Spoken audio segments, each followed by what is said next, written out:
what I'm trying to do. So that was really the main reason, and I thought I might be able to contribute a little bit.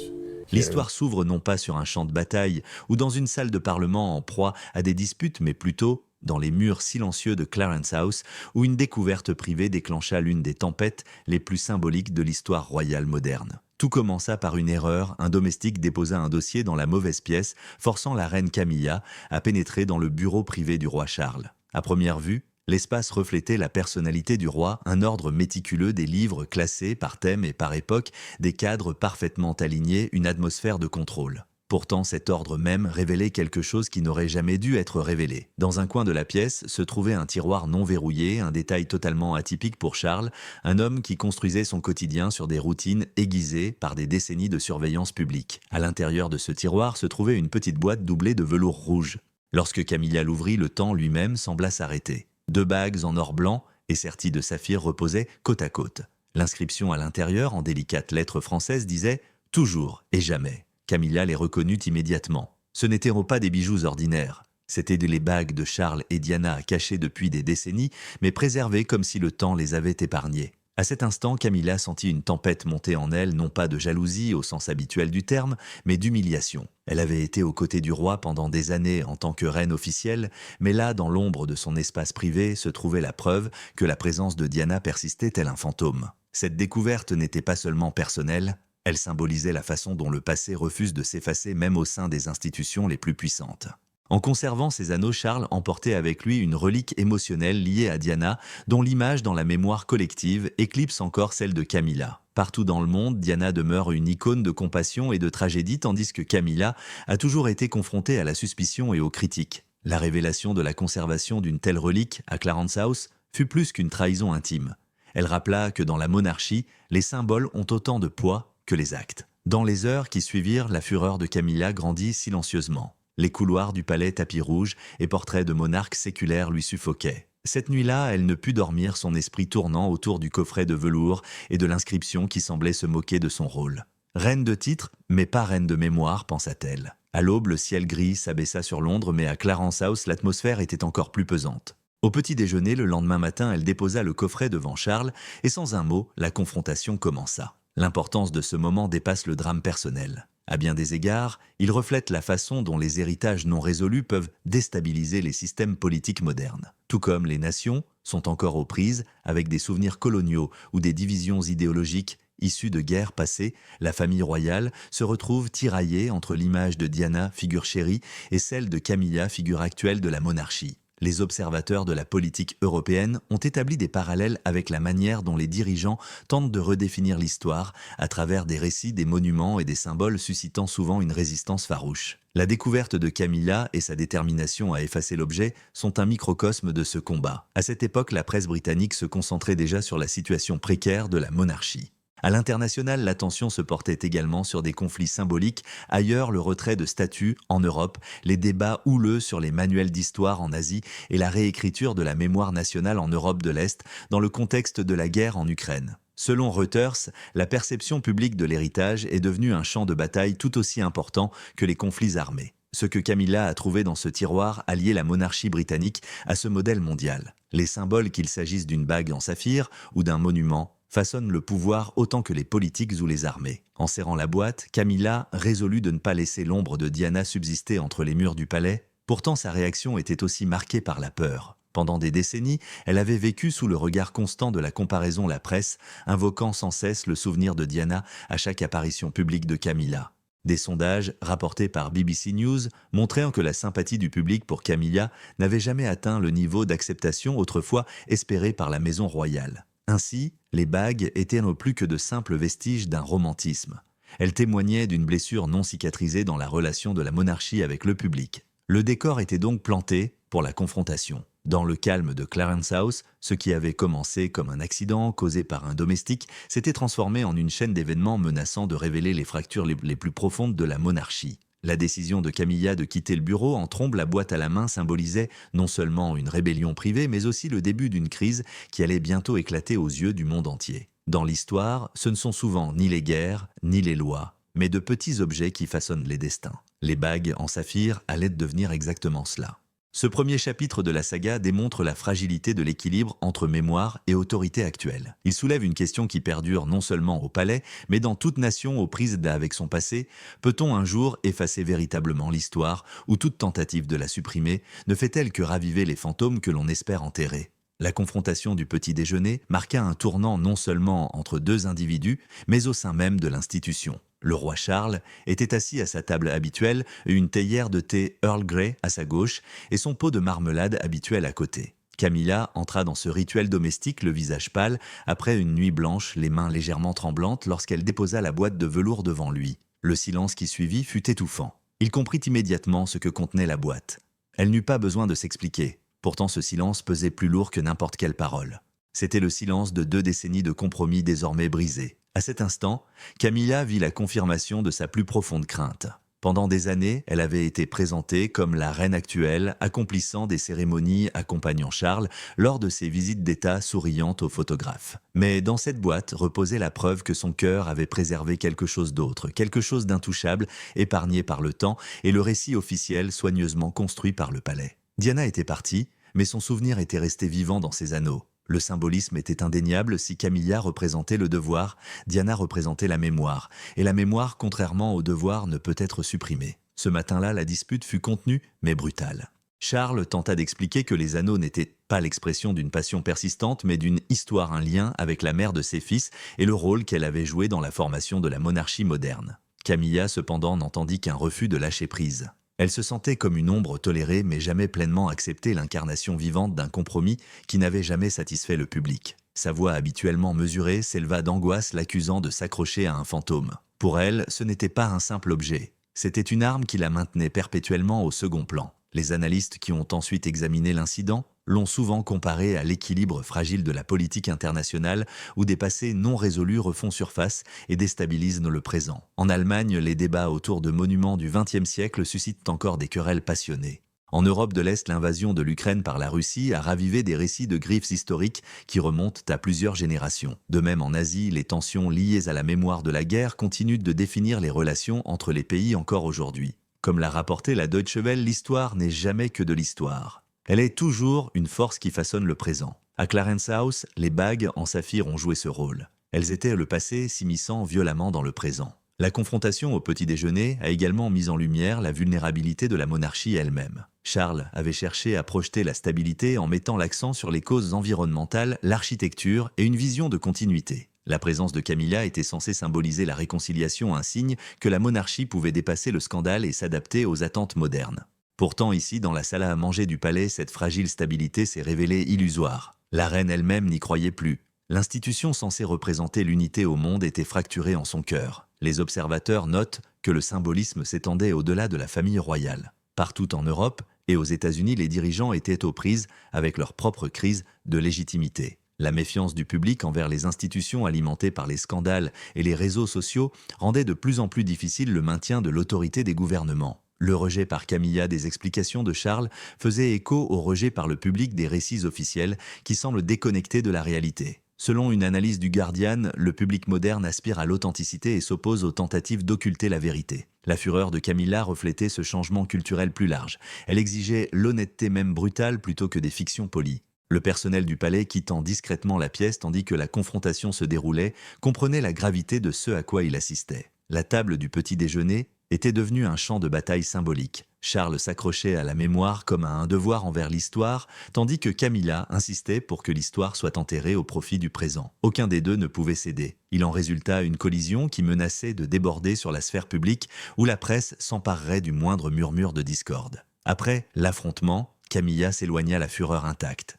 Sa détermination se cristallisa en un plan. Si Charles refusait d'abandonner la mémoire de Diana, elle prendrait les choses en main. Le coffret de velours devint plus qu'un objet. Il devint une cible pour sa détermination. Elle ne le laisserait pas survivre sous sa protection. Dans son esprit, la monarchie ne pouvait pas progresser tant que de telles reliques le traîneraient dans des tiroirs cachés. Sa décision n'était pas seulement émotionnelle, mais stratégique, destinée à redéfinir l'équilibre des pouvoirs au sein de la famille royale. Il est frappant de constater à quel point un tel drame personnel reflète le paysage plus large des affaires mondiales. Au Moyen-Orient, les conflits autour des sites sacrés alimentent des conflits qui durent des générations. En Europe de l'Est, les questions d'identité se débattent non seulement sur les champs de bataille, mais aussi dans les archives et les salles de classe. Aux États-Unis, les débats autour des monuments dédiés aux droits civiques continuent de diviser les communautés. La lutte pour les symboles, qu'il s'agisse d'une statue, d'un drapeau ou d'une bague, s'avère souvent plus explosive que les conflits politiques.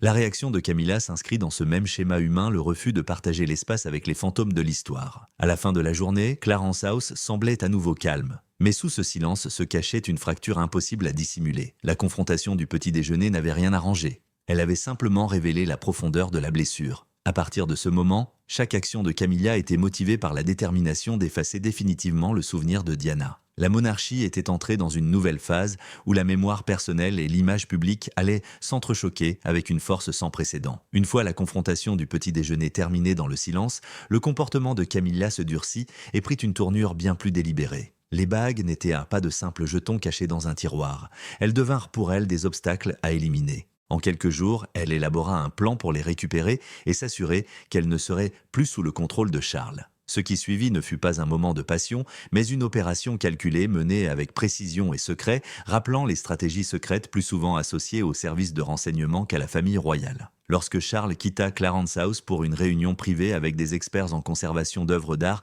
à Sandringham, Camilla saisit sa chance. Elle entra dans son bureau occidental une pièce qui contenait des manuscrits et des notes personnelles sur l'architecture classique. Derrière une lourde bibliothèque, en acajou, se trouvait le coffre-fort où Charles avait caché le coffret en velours rouge après leur dispute. Camilla emportait avec elle une copie du plan de sécurité de la pièce obtenue non par des voies officielles, mais grâce à une vieille confidente de l'époque où elle était duchesse de Cornouailles.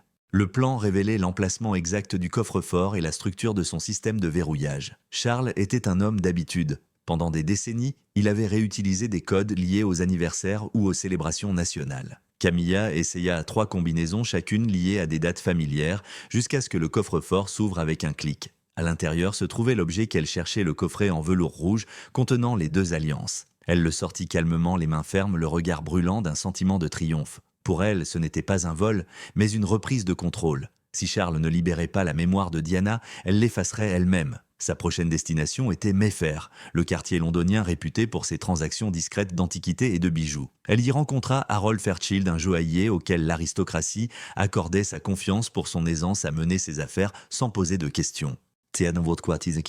Son objectif était de purger le palais d'un symbole qui rappelait à Charles et au public la place durable de Diana dans les mémoires. Pourtant, le secret est rarement parfait. Le joaillier de Mayfair, réputé pour sa discrétion, avait récemment installé un système de surveillance à la demande des autorités du patrimoine. Une petite caméra a filmé Camilla entrant le coffret de velours à la main. Bien qu'elle ait cru la transaction oubliée des preuves numériques subsistait. Ce détail passé inaperçu allait finalement déjouer son plan, révélant ses agissements à Charles et au monde entier. Pendant ce temps, les bagues elles-mêmes entreprenaient un voyage à travers les continents. Quelques jours plus tard, une demande cryptée arriva de Marcus Yeo, un riche collectionneur singapourien connu pour ses acquisitions d'objets royaux. Le joaillier expédia les bagues discrètement, persuadé qu'elles disparaîtraient dans un coffre privé hors de la juridiction européenne. Mais le destin s'en mêla. Yeo reconnut leur inscription et les associa à des images d'archives publiées à la fin des années 1990 qui les reliaient directement à Charles et Diana. Conscient de leur valeur historique, il contacta le Royal Heritage Office, déclenchant une série de révélations qui ne tarderaient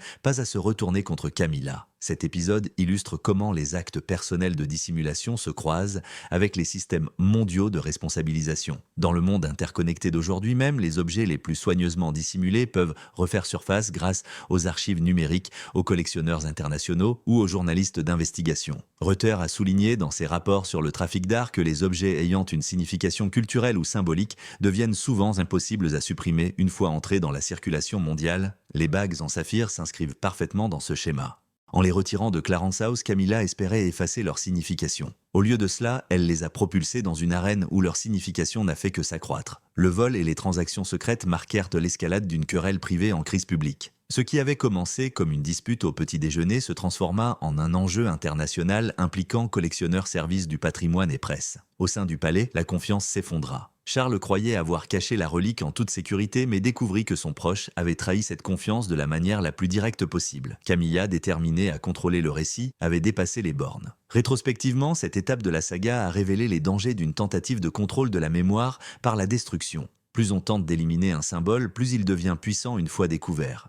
Partout dans le monde, des débats sur les monuments en Europe, aux disputes autour des objets culturels en Asie et au Moyen-Orient, La leçon se répète, l'effacement nourrit souvent le souvenir. Dans ce cas précis, le vol des bagues de Diana n'a pas éteint sa présence. Au contraire, il a ravivé son histoire dans l'esprit de millions de personnes, garantissant que la lutte entre Camilla et Charles ne puisse plus rester cachée entre les murs du palais. La découverte de la disparition des bagues ne pouvait rester secrète bien longtemps. Quelques jours plus tard, Charles recevait un rapport confidentiel du Royal Heritage Office. Y était jointe une vidéo de surveillance prise par la discrète caméra située au-dessus de l'entrée latérale de Fairchild & Sons. L'image était sans équivoque une femme vêtue d'un manteau sombre, les cheveux attachés, les mains tenant une petite boîte rouge. L'horodatage ne laissait aucun doute et pour Charles, la reconnaissance fut immédiate. Il s'agissait de Camilla. La reine consort avait non seulement trahi sa confiance, mais avait également impliqué la monarchie dans un scandale qui menaçait désormais d'éclater au grand jour. La révélation stupéfia le cercle intime de Clarence House. Ce qui avait commencé comme une querelle privée entre mari et femme était désormais la preuve d'un acte pouvant aisément être qualifié de vol de biens culturels. Aux yeux du monde extérieur, les bagues n'étaient pas de simples bijoux. C'étaient des objets liés à la mémoire de la princesse Diana, une femme toujours vénérée dans le monde entier. En les emportant et en tentant de les vendre à l'étranger, Camilla avait franchi la ligne entre colère personnelle et responsabilité publique. Pour Charles, le choc n'était pas seulement émotionnel mais institutionnel. Son rôle de roi l'obligeait à préserver le patrimoine et pourtant son épouse l'avait compromis.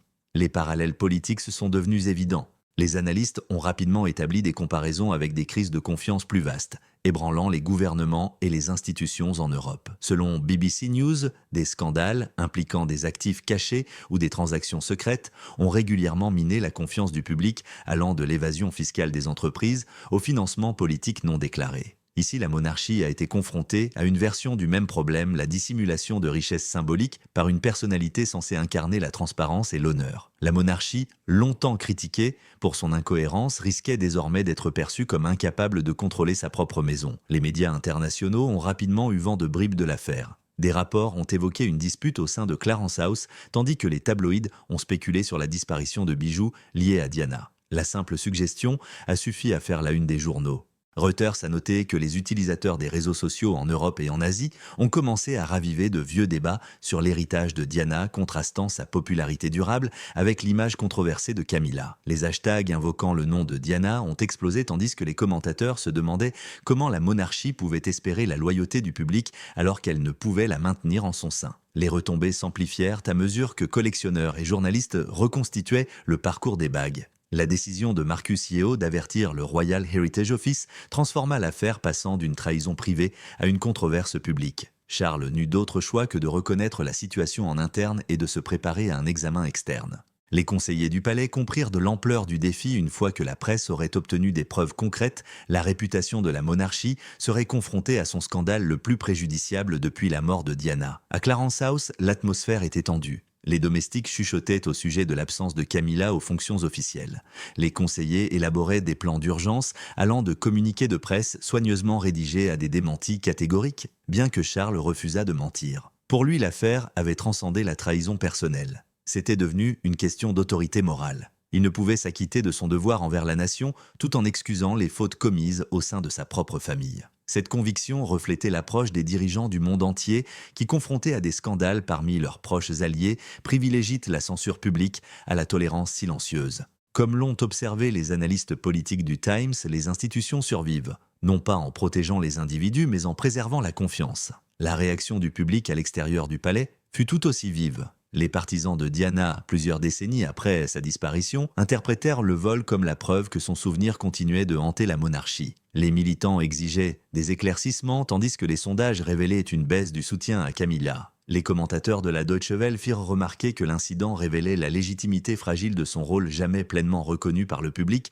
malgré des années d'efforts. Pour de nombreux citoyens, Diana demeurait la véritable reine par l'esprit et les bagues étaient des reliques sacrées de son héritage. Les voir malmenées ou trafiquées à l'étranger suscita l'indignation. Cet événement a illustré comment les symboles peuvent déclencher des crises avec plus de force que les conflits politiques. Tout comme les drapeaux ou les monuments ont déclenché des manifestations dans divers pays, les bagues en saphir ont également attisé les passions en Grande-Bretagne et au-delà. Elles sont devenues plus que de simples bijoux. Elles sont devenues des champs de bataille de la mémoire, de la loyauté et de la légitimité. La monarchie, déjà confrontée à des défis dans un climat politique turbulent, était désormais confrontée à une blessure interne rendue visible au monde entier. Pour Charles, la décision à prendre était déchirante, mais inévitable. Il ne pouvait se permettre le silence. La survie de la monarchie dépendait de la confiance du public, et cette confiance exigeait la transparence. La révélation du rôle de Camilla le força à préparer une ligne de conduite pour défendre la dignité de la couronne, même si cela impliquait d'affronter la femme à ses côtés.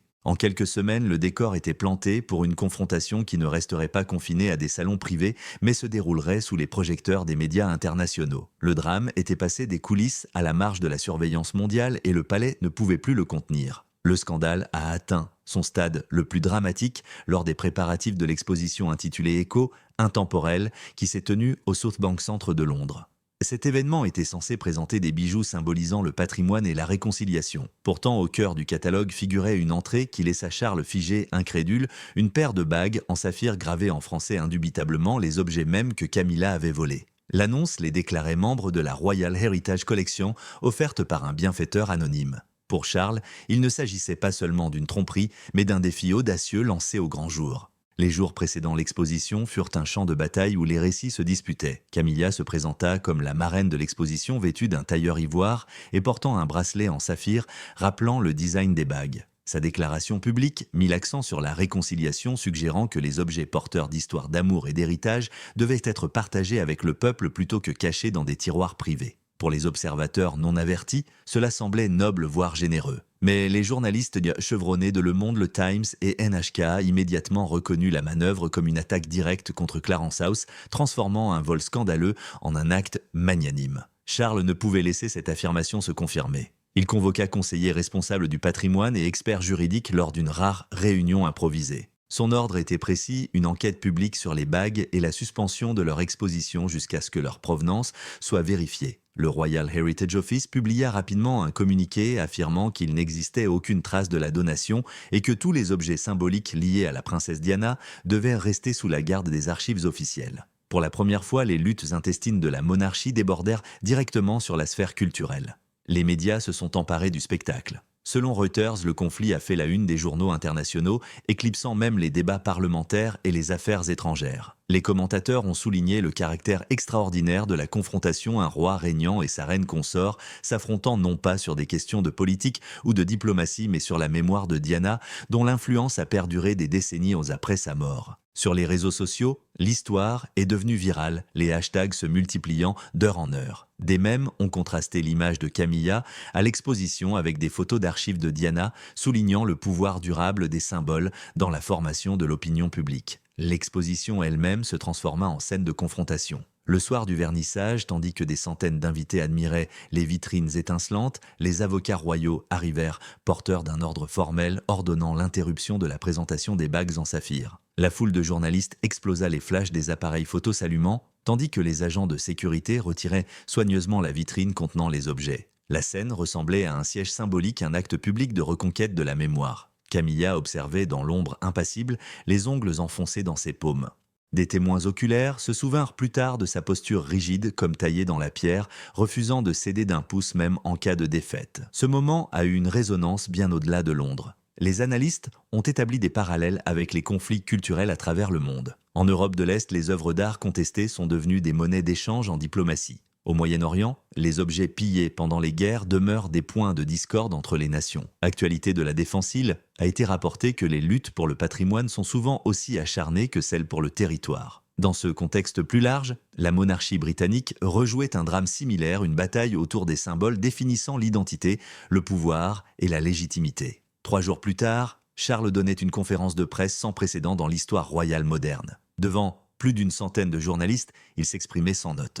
Il déclarait qu'aucun membre de la famille royale n'avait le droit de réécrire l'histoire, ni de s'approprier la mémoire de ceux qui étaient décédés. Il confirmait que les alliances appartenaient au patrimoine commun de la nation et seraient restituées aux archives nationales pour y être conservées. Ces mots étaient à la fois empreints d'autorité et de deuil, une ultime reconnaissance de la place indélébile de Diana dans la mémoire collective. Le discours eut un retentissement mondial. En 12 heures, il avait été vu des dizaines de millions de fois sur les plateformes numériques. Les commentateurs le qualifièrent de discours le plus personnel de son règne, à la fois acte de censure contre Camilla et hommage à Diana. La monarchie, si souvent accusée d'opacité, avait fait preuve d'une transparence, d'une précision chirurgicale. Pourtant, cette transparence s'était faite au prix d'une rupture personnelle. Le rôle de Camilla au sein de l'institution avait été publiquement diminué, son autorité irrémédiablement fracturée. Aux yeux du public, la bataille pour les bagues ne concernait plus seulement les bijoux. Il s'agissait de savoir qui contrôlait le récit de la mémoire de Diana et par extension la légitimité morale de la monarchie elle-même.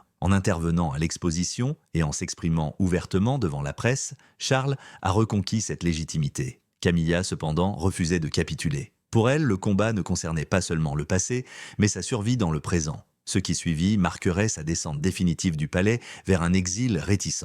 Les conséquences de la confrontation lors de l'exposition ne laissèrent aucune place à la réconciliation. Clarence House émit des décrets internes révoquant les privilèges de Camilla, la rayant du calendrier royal et l'empêchant de participer aux cérémonies officielles à venir. Les annonces officielles ne la nommèrent jamais directement, mais son absence était flagrante. Les journaux de Grande-Bretagne et d'Europe alimentèrent le silence de spéculation. Certains éditoriaux la décrivirent comme une figure déchue, d'autres la dépeignèrent comme une reine rivale ayant outrepassé ses pouvoirs. À Chelsea, où elle s'installa dans une résidence plus petite, la consort autrefois célébrée vécut dans un état liminal entre influence et exil. La presse a immortalisé ce tournant en une seule image. À l'aube, un Range Rover gris quittait sa résidence.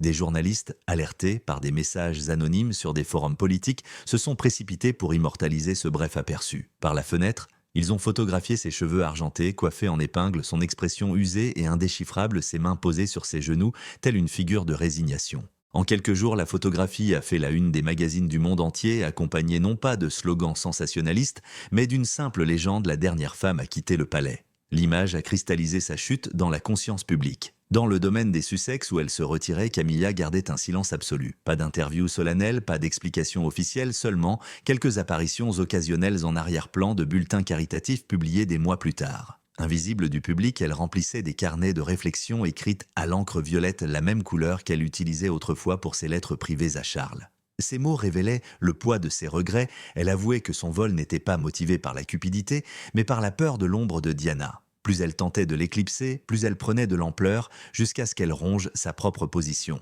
Charles, quant à lui, consacra toute son énergie à transformer le scandale en message de transparence. Cet automne-là, Clarence House inaugura une exposition d'objets personnels de Diana, intitulée « La Reine », que nous ne sommes que les gardiens et non les propriétaires du passé. Au centre se trouvaient les bagues en saphir accompagnées d'un mot les décrivant comme un cadeau privé perdu, retrouvé et rendu à la mémoire nationale. Charles n'assista pas personnellement au vernissage. Il envoya une lettre lue à voix haute par un conservateur affirmant que l'amour ne se mesure pas à la possession, mais à ce que l'on préserve après une perte. Cette phrase résonnait à la fois comme un hommage à Diana et un verdict implicite sur les actes de Camilla. L'accueil international réservé à cette conclusion fut remarquable. Reuters rapporta que la vidéo du discours précédent de Charles continuait de circuler sur toutes les plateformes touchant un public bien au-delà de la Grande-Bretagne. En Allemagne et en France, les commentateurs qualifièrent sa prise de position d'exemple de la manière dont les institutions doivent affronter une histoire douloureuse plutôt que de la dissimuler. Aux États-Unis, les éditorialistes soulignèrent la rare dignité d'un monarque abordant la trahison avec calme et détermination plutôt qu'avec une colère défensive. En Asie, la couverture médiatique souligna la fascination persistante pour l'héritage de Diana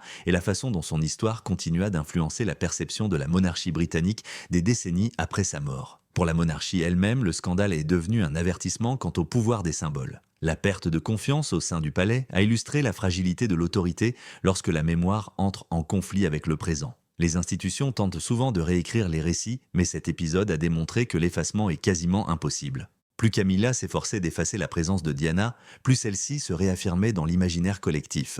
Les analystes politiques de la BBC ont soutenu que cela reflétait les luttes mondiales où les tentatives de suppression de l'histoire la ravivaient souvent avec plus d'intensité des débats sur les monuments en Europe, aux archives contestées en Europe de l'Est. En exil, l'histoire de Camilla prit des allures de récit édifiant. Autrefois, figure de résilience ayant résisté à des années de surveillance, elle rappela comment l'ambition personnelle peut s'effondrer lorsqu'elle entre en conflit avec la mémoire collective.